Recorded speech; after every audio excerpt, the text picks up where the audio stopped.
No livro O Monge e o Executivo, nós encontramos o seguinte parágrafo: a capacidade real de liderança não tem nada a ver com a personalidade do líder, as suas posses ou seu carisma, mas sim com a forma como ele é enquanto pessoa.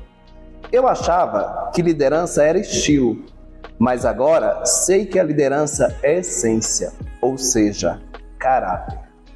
Nós estamos recebendo hoje o Coronel Alexandre Santos Silva, nosso líder inovador. Seja bem-vindo, Coronel. Satisfação, obrigado pelo convite, Thiago Assis. Coronel, sempre nós começamos o nosso programa aqui perguntando: quem é Alexandre Santos Silva? Alexandre Santos Silva é um ser conectado à fonte, um cristocêntrico e acredita em Jesus. É o maior investidor da indústria da felicidade, que é a família. É especialista em segurança pública, principalmente com princípios, e coronel da Polícia Militar do Estado de Goiás. Coronel, como é que foi o caminhar de ingressar na segurança pública, ingressar na PMGO? Prestei concurso em 2000, final 1999 para o ano 2000. Passei no concurso, eram 40 vagas, passei em 25º. Iniciei o curso do CFO no mesmo ano de 2000. Em dezembro de 2002, concluí o curso de formação de oficiais, saí aspirante, onde eu fui para a região de Rio Verde, 2º Batalhão. Trabalhei lá por 8 anos, depois fui para a região da 5ª Companhia de Indiara, e agora estou na região de Jataí. Então a minha carreira dos 23 anos que estou completando, 19, 20 anos foi na região do sudoeste goiano.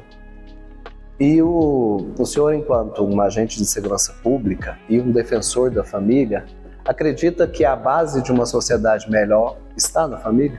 Com absoluta certeza, a base, o sustentáculo de todo cidadão e do profissional da segurança não é diferente, é a família. É a família que é a representatividade, é a dádiva, é o presente do ser maior que é Deus para nos abençoar e seguirmos no caminho do bem, para prosperar, viver a abundância que realmente o nosso planeta nos fornece. E da vida, né? Nós temos muito preconceito ainda com relação à vida de militar, né? A sociedade às vezes não compreende o serviço do policial militar, não compreende as adversidades que são impostas aos policiais, e muita gente também tem um bloqueio com relação a seguir essa carreira militar, né? E o senhor, enquanto um policial militar com uma história de 23 anos de carreira, o que o senhor tem a dizer sobre a vida de um militar? A vida de um militar é uma vida de uma pessoa que realmente já faz o juramento, mesmo com risco da própria vida. Então ele já sai todo dia para as ruas e não sabe se retorna para casa. É uma vida de muita disciplina, hierarquia, e isso, quando fala muita disciplina, gera talvez um incômodo na sociedade que às vezes tem dificuldade para viver as regras sociais. Então a gente observa em outras localidades em que os militares, as forças de segurança são referências totalmente respeitadas. E no nosso país há, infelizmente, um processo de demonização das forças policiais. E o próprio policial militar, ele vive o dia a dia dele é lidar com o esgoto da sociedade, é lidar só com problemas, ouvir palavras chula, palavras de calão, baixo calão, como dizem. Fala que baixo calão já é um pleonasmo, mas é só calão.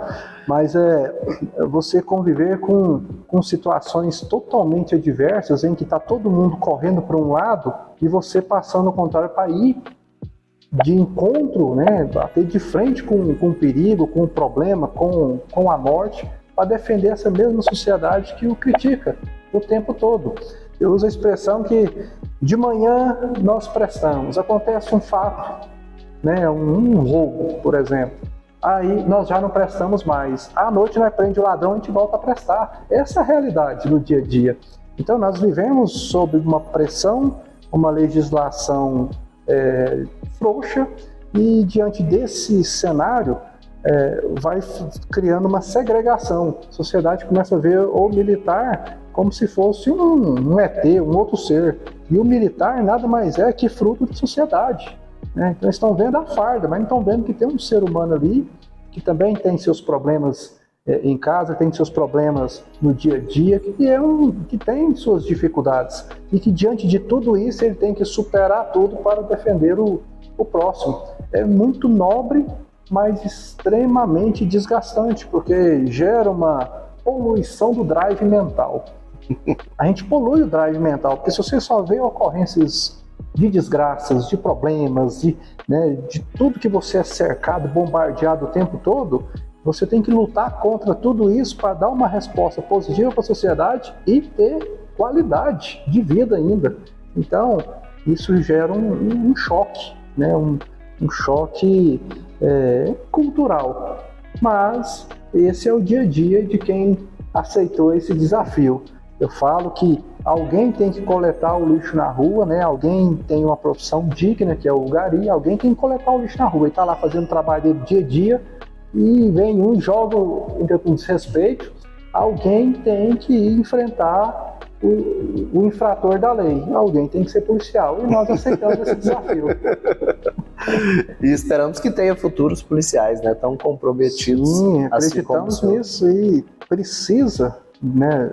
Não é só ter mais policiais, mas fazermos ações preventivas que causam um impacto positivo, porque o policial militar também é um educador, ele causa um trauma social com as suas atitudes. Então o policial ele precisa ressignificar suas ideias, o seu dia a dia, e como ele é bombardeado o tempo todo só com situações adversas do dia a dia de um cidadão comum, ele precisa estar se ressignificando para entender a importância da sua família, que se ele estiver bem em casa, ele vai prestar um melhor serviço na rua.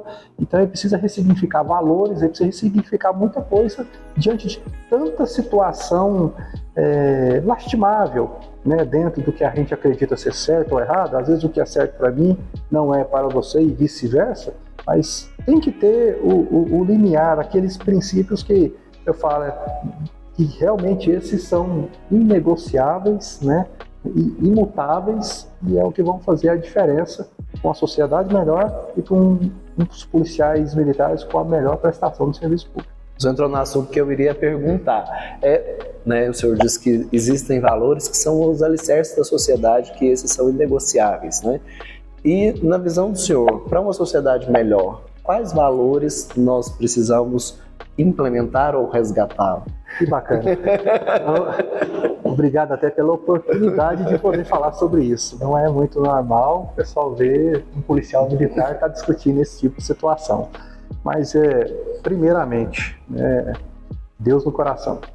Não tem como a pessoa prosperar em qualquer área da sua vida sem ter Deus no coração. Então, o que acontece? É inadmissível, no meu ponto de vista, a pessoa que não consegue tirar um tempo para agradecer a Deus por mais um dia de vida, ou pela sua saúde, ou pelo seu trabalho. Ele sempre tem um motivo para agradecer. Então, a gente observa que a pessoa fica se auto-sabotando, ela não tem a capacidade de tirar um tempinho para agradecer a Deus. Eu falo que quando a pessoa cria uma conexão vertical, passa a ter intimidade com um grande arquiteto do universo, a vida dele muda. Há uma transformação, uma prosperidade no mundo espiritual, no seu lado emocional. Então, no nosso campo do profissional da segurança pública, e todos os profissionais em qualquer área, é a pessoa que exerce a gratidão, ora e defende a Deus, e preocupa em se qualificar, em treinar, ele será um melhor profissional. Então, nós temos que treinar, qualificar, buscarmos nossa evolução profissional, alicerçado sempre num ser maior. Independente da opinião de quem quer que seja, e eu penso na situação. Um segundo aspecto é o que eu já falei, defender o sustentáculo, né, que é a família. Né? Então eu falo que é a nossa indústria da felicidade, porque a gente observa o quanto a nossa sociedade está, de certa forma, doente. Porque eles não perceberam que quando eles vão para casa, o dia a dia do cidadão que trabalha, está aí, né, paga seus impostos e tem as suas dificuldades, ele não percebeu que o seu lar é o seu templo, é onde você recarrega as energias, é onde você faz a diferença. Você precisa ter um lugar em que você fala, aqui eu estou amparado emocionalmente, espiritualmente, bons fluidos, para que eu possa oferecer o meu melhor para a sociedade. Só que nós estamos vivendo uma realidade em que a pessoa chega, parece um caminhão de churume, uma coisa horrorosa, ele chega na casa dele, é onde ele deságua, né? Eu falo assim, quando a pessoa chega em casa, ele tem que ter um exercício mental. Eu sei que isso não é fácil, é criar hábitos, né? Eu até explico por que eu estou falando isso, mas assim, quando você chega na sua casa, você tem que deixar os problemas do lado de fora. Ah, mas isso é muito difícil. Eu sei, por isso que todo dia você tem que fazer o exercício.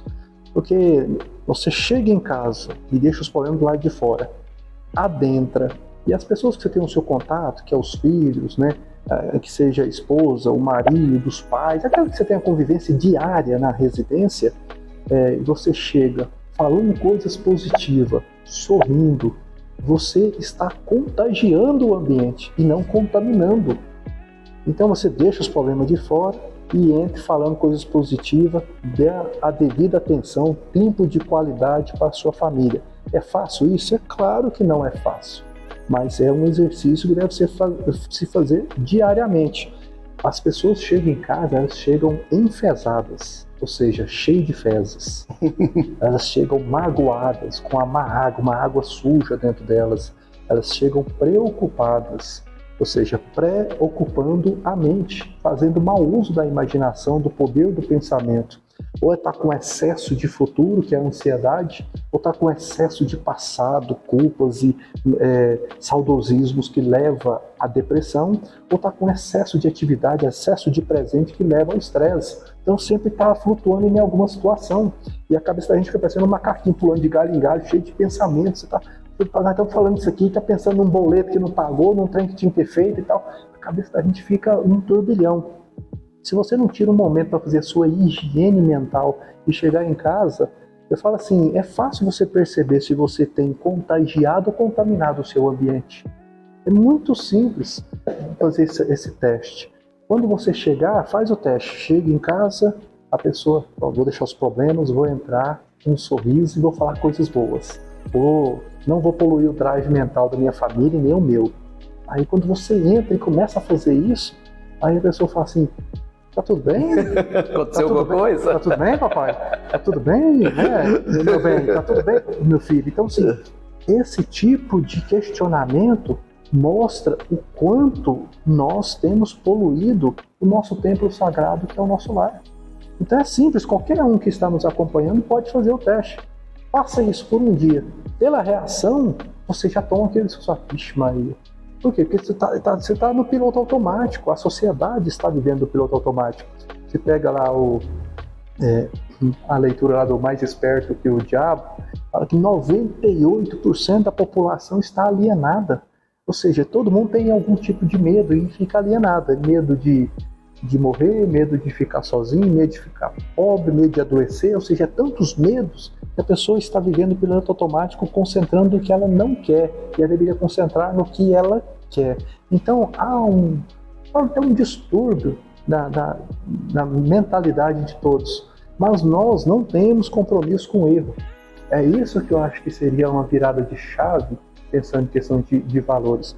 Ah, mas é porque eu fiz tal coisa e sei lá que ano, e a pessoa carrega aquilo e acha que não pode fazer mais. Não, você errou, nós erramos, isso é normal, vamos continuar errando, somos seres imperfeitos e errantes, mas nós precisamos é entender que eu errei, mas hoje eu não vou fazer isso. E começo a ter uma nova vibe, né? Uma nova vibe, ficou muito bom. Mas uma mudança de comportamento, de pensamento, que vai fazer você ter o seu templo sagrado, um ambiente saudável, onde você recarrega suas energias e aí você vai oferecer o seu melhor para a sociedade. Então, a família, Deus, e aí vem, quando eu falo cristocêntrico, de quem acredita em Jesus Cristo, é porque as pessoas querem te estabelecer. Você é o quê? Você é católico, você é espírita, você é evangélico, você é tal? Eu quero ter a minha liberdade religiosa de ir aonde fala de Jesus e fico à vontade com isso.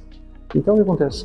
Eu vou aonde eu vou aprender algo. O pastor vai falar algo que vai agregar para a minha família, o padre vai falar, né, o líder religioso de outros, mas ali fala sobre acredita em Jesus, é ali que eu vou frequentar. Qualquer lugar, a gente tem que ter essa... Quando a gente fala assim, você é católico, eu sou evangélico, já cria uma segregação, e não pode isso, porque são caminhos diferentes, mas todo mundo acredita no mesmo ser, criador. Então a gente precisa desmistificar algumas situações. Então eu falo centro, Jesus, cristocêntrico, essa é a ideia. E tenho praticado isso. Eu estou iniciando agora o meu 4º ano, em que eu faço como hábito, todos os dias, sem faltar, sábado, domingo, feriado, porque o pessoal fica assim, mas você faz isso até nas suas férias? Eu acordo todos os dias, 4 horas da manhã, tomo meu banho gelado, vou fazer minha oração, vou pedir a proteção aqui em toda a área do meu regional, pedir para toda a família, amigos, pedir, conversar, ter minha conexão vertical. A primeira ação que eu tenho que fazer é agradecer a Deus, pedir a proteção a todos e que Ele me dê a capacidade de resolver os problemas que vão ser interpostos no meu caminho. Então, assim, eu já tenho esse hábito. Então, estou indo para o 4º ano que eu faço isso, em que eu estou tendo essa conexão vertical e isso vai contagiando, porque eu era um ser que contaminava. Então, eu falo com propriedade.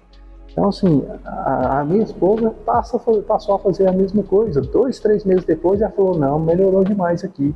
Então, nós estamos na mesma sintonia. Eu acordo 4, ela acorda 4h30, ela vai fazer o seu devocional, ela vai fazer a sua oração, depois ela vai para o cross, eu vou fazer minha atividade física, ela lê o livro dela, eu leio o meu livro. Então, assim, eu começo meu expediente 8 horas da manhã, mas das 4 até 10 para as 8 antes de eu sair, eu fiz meditação, eu fiz minha leitura, né, de algo edificante, eu fiz minha conexão vertical, falei com Deus, ativei minhas âncoras para uma programação neurolinguística para fortalecer o que eu acredito, para suportar, né, digamos, as tentações mundanas, os problemas. Eu fiz tudo que eu queria fazer. Então, quando eu vou trabalhar, eu respiro o trabalho, estou muito à vontade para o trabalho, fazer o que tiver que fazer para servir da melhor forma à sociedade. Eu não tenho aquele negócio que chega à noite, vou deitar no sofá e falar assim, eu podia ter feito uma caminhada pelo menos, aí eu podia ter lido uma página de um livro, eu podia ter feito aquele curso que eu quero. Não, porque eu faço todos os dias. Então isso é um ganho para a vida da gente, assim, uma coisa espetacular. Então, Deus, família, acreditar e servir a Cristo. E aí eu entro no outro aspecto que eu falo administrando, que é a lei da semeadura, a probidade, e a gente fala até de certa forma usando expressões que a gente vê do YouTube, Pablo Marçal e tudo, são pessoas que passam a ser mentores, que você acompanha. Você observa e fala lei da mordomia. O que é a mordomia? Existe o Batman e o pessoal fala, e o Robin? Não, tem o Batman e tem um mordomo que é o Alfred. O Alfred, ele cuida de tudo, mas tudo é do Batman. Mas ele faz tudo que ele quer, mas tudo é do Batman. Nós somos o Alfred. Tudo que nós temos aqui na Terra, nós somos o Alfred. Mas Deus nos proporcionou isso. Mas quando morrermos, não vamos levar nada. Então, nós temos que aproveitar da melhor forma possível o que está te dando, as oportunidades que estão surgindo na sua vida. Você tem que agarrar e fazer acontecer. Lei da semeadura, o pessoal fala assim, você colhe o que planta.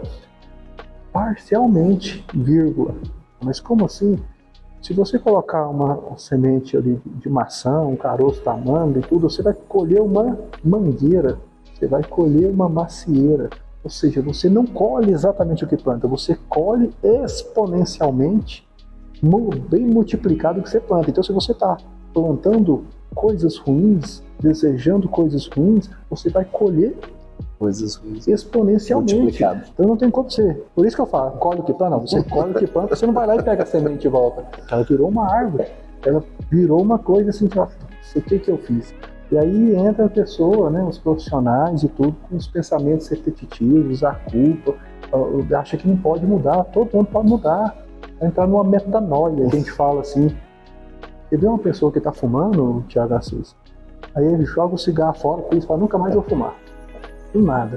Alguma coisa na cabeça dele falou assim, ó, o benefício de parar de fumar é maior do que o vício da nicotina.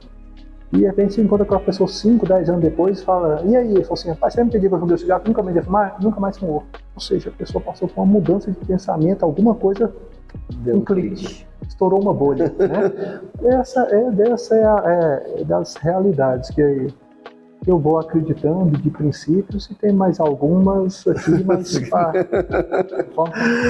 vamos parar e tem mais algumas coisas. E da fala do senhor, eu gostaria que o senhor abordasse. Liderar é exemplo? O liderar com um exemplo, eu acho que é para buscar tirar a nota 10. Porque se você está falando e está fazendo, o ciclo, digamos, está completo. Agora nós precisamos entender o que é liderar e qual que é a referência de liderança. Porque para algumas pessoas o liderar, que ele acha que é liderar e está sendo simplesmente só chefe, e ele acha que está sendo o líder porque ele está à frente de uma determinada organização.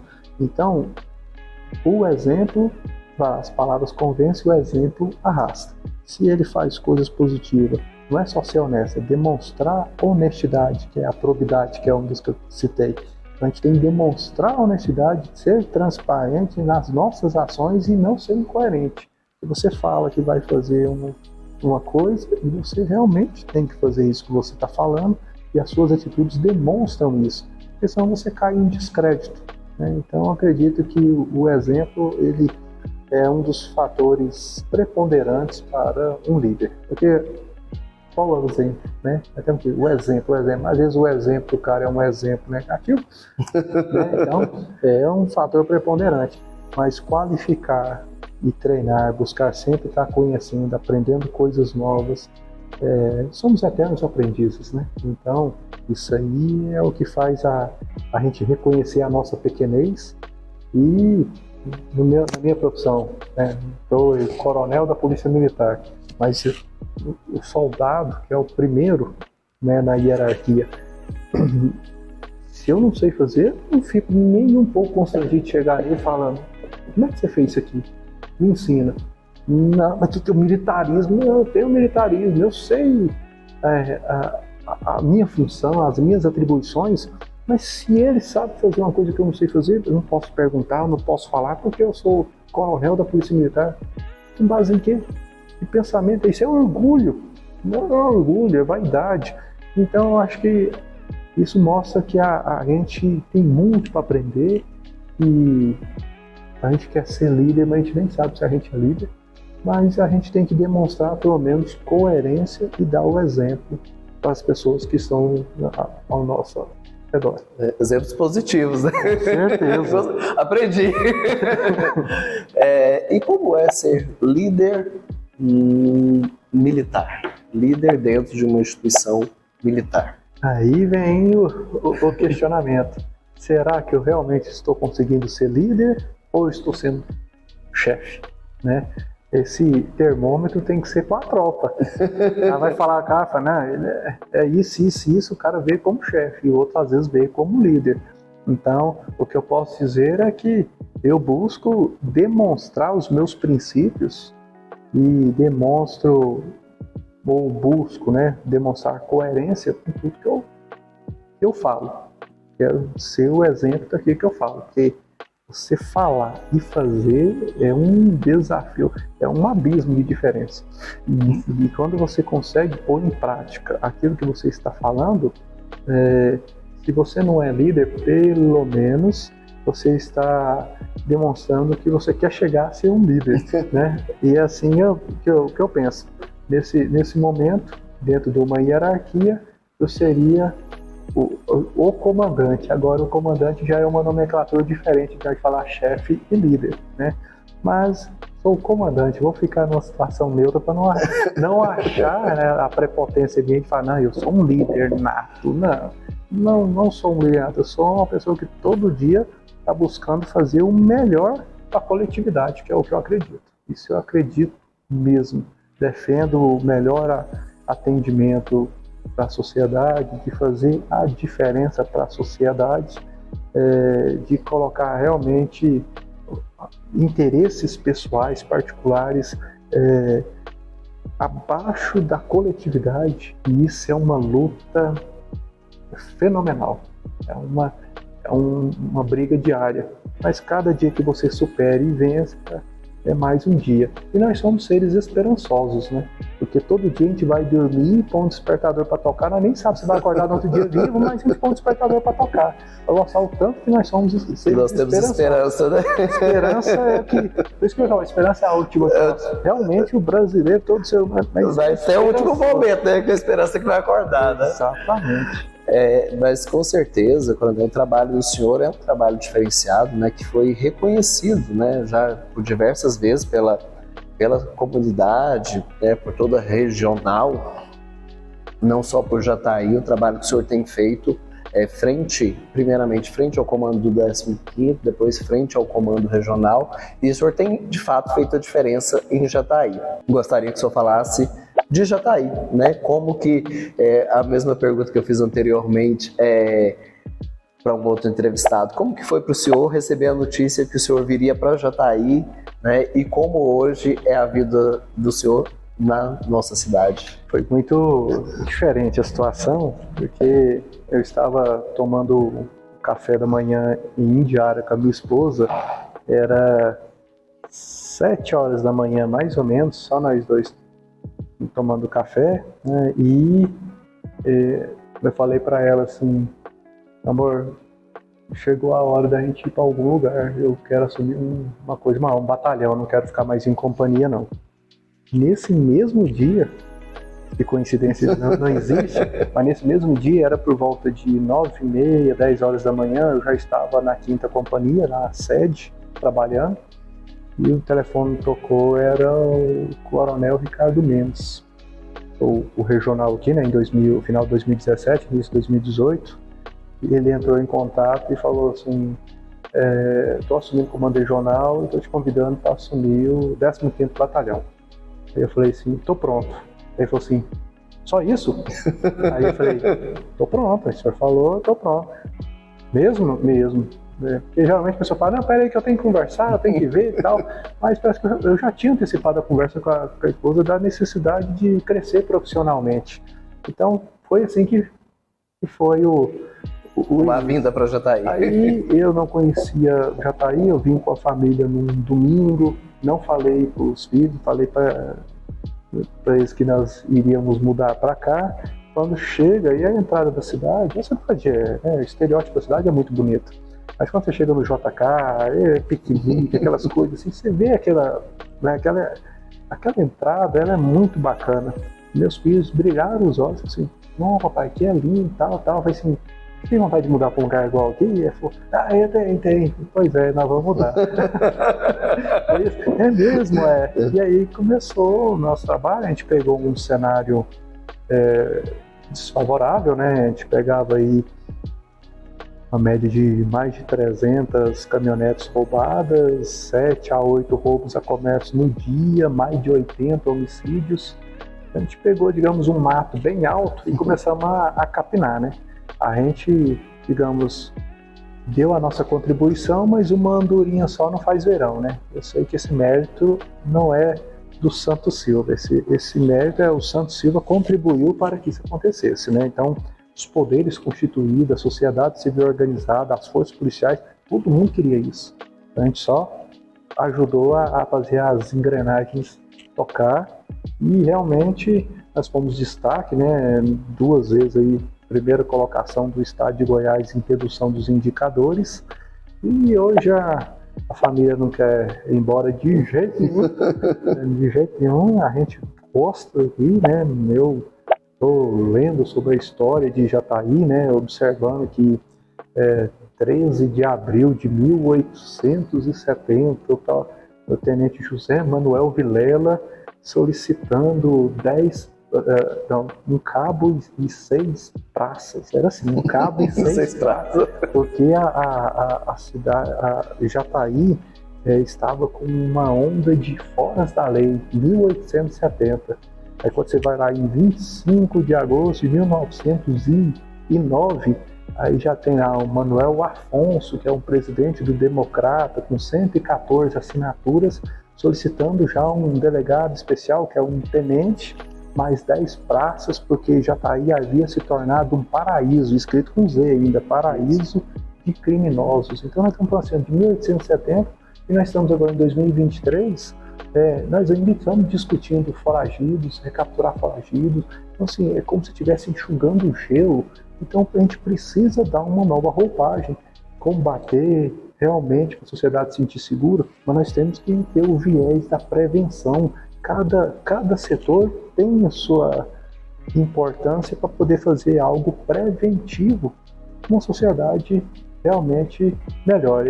Essa é a ideia que eu ando, digamos, prosperando mais em minha mente, porque senão vai chegar um momento que nós vamos embora e vai vir um outro comandante que vai fazer um trabalho que seja melhor ou pior, independente, vai fazer o trabalho dele, mas vai ficar igual eu ver quando eu estava lendo a história que em 1870, gente, quando estamos em 2023 e tem problemas que ainda não foram resolvidos. Por quê? Porque não depende de só ter mais polícia na rua, porque é questão de cultura de segurança. Precisa reconstruir a questão social, né? De como a sociedade se posiciona com relação a isso, né? Que os crimes vão ser recorrentes. E isso está bem no que o senhor falou, né? Na questão do resgate desses valores que o senhor tão bem elencou para nós. Eu gostaria, para que a gente pudesse encerrar aqui, né? Dentro de tudo isso que o senhor nos falou, o senhor deixasse aí uma mensagem para a sociedade, para as pessoas que estão nos assistindo, né? Algo sobre o trabalho do senhor e também sobre o que o senhor acredita que seja importante para uma mudança social, como o senhor tem pensado aí. A excelência da prestação do serviço de segurança pública, ela precisa ter alguns pilares. Pronto emprego, a sociedade precisou o serviço público contemplar, policiamento planejado e mobilidade tática para somar as forças para resolver aonde está, digamos, saindo da normalidade. Os pilares com o serviço de inteligência, fazendo a prevenção para que nós sejamos o fator surpresa para o ladrão, com ações sociais como o ProERD, que é um programa educacional de resistência às drogas, e tantos outros programas de outros segmentos, junto com poderes constituídos, sociedade civil organizada, a comunidade no geral e forças policiais, tudo integrado em ferramentas de tecnologia, que fala que essa junção nós iremos atingir a excelência da prestação do serviço público, e é isso que nós lutamos todos os dias para buscar servir e proteger o cidadão de bem, oferecer o nosso melhor, e eu luto todos os dias para ser melhor do que eu fui ontem. Eu não faço a comparação porque o outro comandante destaca assim, se ele está fazendo algo que está destacando, eu quero aprender com ele, mas eu quero que realmente a sociedade se sinta segura, porque eu acredito que é possível isso. Quando a gente tem a oportunidade de ver, né, outras nações, a gente observa que acontece, então por que não fazer acontecer aqui? Principalmente em Jataí, às vezes eu vejo as pessoas discutindo o Brasil todo, fala, gente, vamos organizar Jataí, vamos ser referência no estado de Goiás, Goiás é a referência de estado para os demais, e isso vai sendo contagiante. A gente fica esperando que lá em cima faça para nós fazermos aqui. Não, vamos fazer aqui, vamos fazer a coisa acontecer. Então é a nossa mensagem para todos que nos acompanham, é que pode ter certeza que nós lutamos todos os dias para fazer o nosso melhor para a nossa sociedade. E que Deus proteja todos nós em nome de Jesus. Amém. Muito obrigado pela presença do senhor aqui conosco, por aceitar o convite e sucesso para o senhor aí nessa carreira brilhante que o senhor tem. Gratidão aí pela oportunidade.